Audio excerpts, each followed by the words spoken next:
Today we are going to build the American Legend 3-in-1 game table. It comes in a super heavy box. We bought it from Wayfair, and for free they will deliver it just inside your entryway, which they've done here. This is a walk-in basement. They were kind enough to do that, but it is an extra fee if you'd like it delivered to the specific room. They also had a separate company that charged, I think it was around $420 or $30 to build this for us. I decided to build it myself and just gonna videotape the process, so hopefully that helps you guys out. Just one more quick word of warning. When you're pulling the air hockey top off or out of the box, you just want to make sure to be careful. You've got a long cord, and then you've got the fan motor sticking out the bottom, sticks out a few inches. Just want to make sure you don't break that. Here's a quick peek at what comes jam-packed inside the playing surface. You've got these flat things. They fold up into the 4 legs. You've got 2 cue sticks, some tools and hardware. Got the billiard balls, 2 paddles, and some other miscellaneous stuff. All right, the first thing we're gonna do is take this end of the playing table. We've got a folding puck catcher.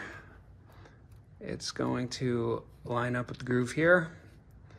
There are some screws. You would screw it from the other side. And then we have these locking mechanisms. They will go into these 2 holes here. You want to make sure that the fat parts are both on the inside. If you did happen to have it upside down, that would be a problem for you, but you hopefully would notice it because there are 4 pre-drilled holes here. If you flipped it upside down, these 2 holes would not line up with the pre-drilled holes, so you should notice that. Make sure you put the glue in the mitered corners before you fold this and screw it on. Here's what it looks like all assembled.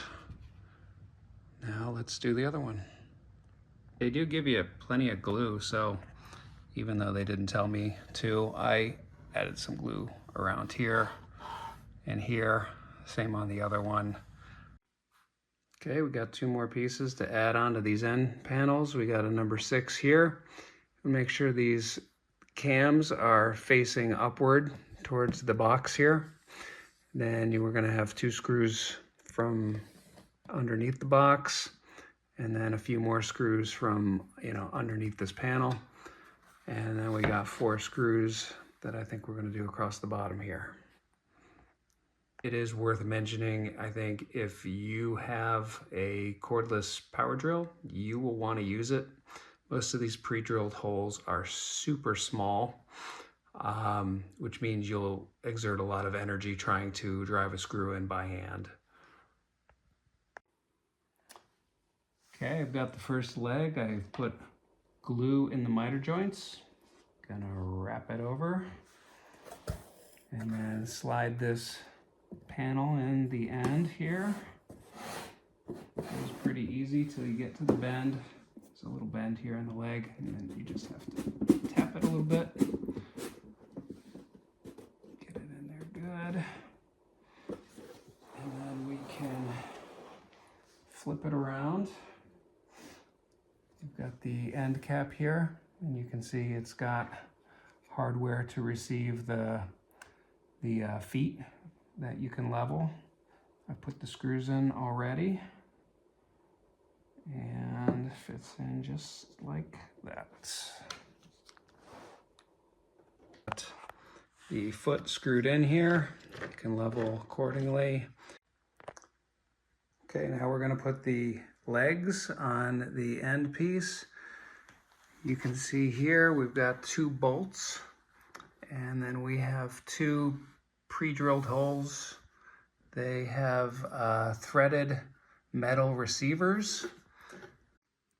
Just wanted to show you real quick what it looks like from the inside. When I showed you the threaded bolt receiver before, you can see it turns into a flange on the reverse side, and as you screw the bolt in, it compresses into the wood, and you can see there's the bolt on that side. For this next step, I had to get a little creative. Since I'm alone, I was able to use a piece of styrofoam from the packing to get the runner board, the first runner board in place. I'm gonna get the second end piece on this end, and then, you know, once these three pieces are connected, I'll get this last rail in place. Just want to show everybody there is a little bit of solid wood blocking in some critical areas. So at each corner of the back, this piece that you have bolts bolting into those threaded pieces, that is solid wood. Same on both sides, runs all the way down to the bottom. And then the support rails and all the corners, they have two different pieces of wood. Solid wood for support. Just want to give you a close-up of the spinning mechanism. It's a very large bolt that goes into the side. You can see it's reinforced in the back, but you'll eventually set it on the table. You'll get it right in between these two washers like this. Here's the channel that's going to receive that bolt. So the bolt's just going to come down right into the channel and then sit there. When you lower the table into place, you definitely want to have both the bolts on both sides, line them up with the channels on both sides, but it is important to make sure these things right here are not sticking out. Those are the locking mechanisms. You want to make sure all four of those are in before you put the top in place. So we were able to get the top on. I realized later it didn't really matter how far this was in. It's probably better to have it not as far in, and then you can come back later with this wrench and adjust it to get it fairly snug. You don't want it completely snug or you'll have trouble turning the table. We did not put the air hockey on. We didn't attach it to the billiard side. That was step one in the instructions. We thought it'd be easier to lift it into place if it was just the billiard side. So we did just that side first, and then we put the air hockey on top. So right now, the air hockey side isn't secure. I think this strategy worked out fine. I was able to get all the screws in going down on both sides. And now I've got it halfway on a pivot, and I'm gonna get these two screws here. Same at the other end, then I'm gonna pivot it the other way and get the other two screws.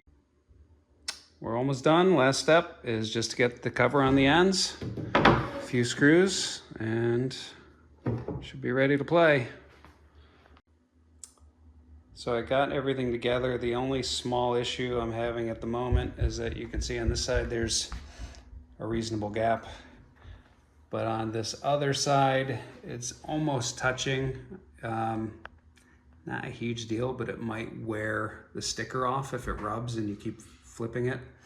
So what I'm gonna try is just to take this one off and swap it with the one on the other side and see if that helps the clearance problem. It helped a little bit. There is at least a little bit of clearance now. They're not rubbing, so I think that helps.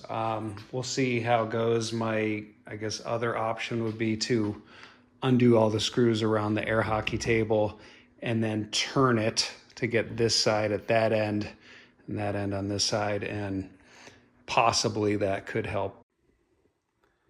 All right, we got this thing all together. I would say overall it wasn't that hard. I was able to do it myself except for the very last step of getting the large table set in place. Overall, I think the quality is pretty good for the price. You know, certainly it's not commercial grade, but short of standing on the rail here or standing on the table itself, I don't see this thing breaking very easily.